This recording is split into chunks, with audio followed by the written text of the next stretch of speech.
A general explanation of the Buddha speaks of Amitabha Sutra, with commentary by the Venerable Master Xuanhua.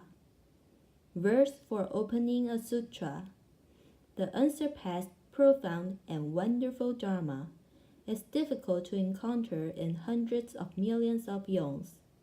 I now see and hear it, receive and uphold it, and I vow to fathom the Tathagata's true meaning. Clarifying the principle. We should cultivate according to the phenomenal and the nominal principles. The Avatasaka Sutra speaks of 4 Dharma rooms. 1. The Dharma rooms of unobstructed phenomena. 2. The Dharma rooms of unobstructed noumena. 3. The Dharma rooms of noumena and phenomena unobstructed. 4. The Dharma rooms of all phenomena unobstructed. Considering the 4 Dharma rooms and speaking from the standpoint of our self-nature, we and Amitabha Buddha are united in one, and therefore we have the qualifications to realize Buddhahood.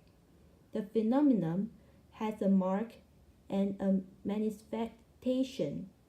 It is conditioned. The nomenon is the doctrine underlying any phenomena event. For example, in principle, a tree has the potential to become a house. Before the house is built, it has that nominal aspect. Once built, the house itself is the phenomenon, which appears because of the nomenon. In principle, we can all realize Buddhahood, but we have not phenomenally done so. If we have faith, vows, and hold the name, we will arrive at the phenomena of Buddhahood, just as the tree can be made into a house. Amitabha Buddha is contained within the hearts of all living beings, and living beings are contained within Amitabha's heart. This is the phenomenon and the nomenon.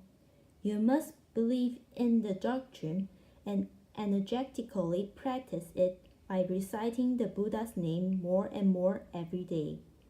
When one recites Namo Amitabha Buddha in the western land of ultimate bliss, in one of the pools of the 7 jewels filled with the 8 waters of merit and virtue, a lotus flowers glow. The more one recites, the bigger it grows, but it won't bloom until the end of life, when one's self-nature goes to be reborn in it. If you wish to know whether you will be born in a superior, middle, or inferior grade of lotus, you should ask yourself how often you recite the Buddha's name. The more you recite, the bigger the lotus. The less you recite, the smaller. If you don't recite at all, the lotus withers and dies. To be reborn in the land of ultimate bliss, you must personally give proof to the results with deep faith, firm vows, and actual practice of recitation. It won't work to think, I'll slip in today and cultivate tomorrow. If, however, you hold fast to the name and cultivate vigorously, success is certain. Vows. Having discussed faith, we will now discuss vows. What is a vow? What you wish, the tendency of your thoughts, is a vow. In Buddhism, there are 4 great vows. I vow to save the limitless living beings. I vow to cut off the inexhaustible afflictions. I vow to study the immeasurable Dharma doors. I vow to realize the Supreme Buddha way. All Buddhas and Bodhisattvas of the past, present, and future practice the Bodhisattva conduct and attain Buddhahood by relying on these four great vows. You may make the four great vows according to the four holy truths.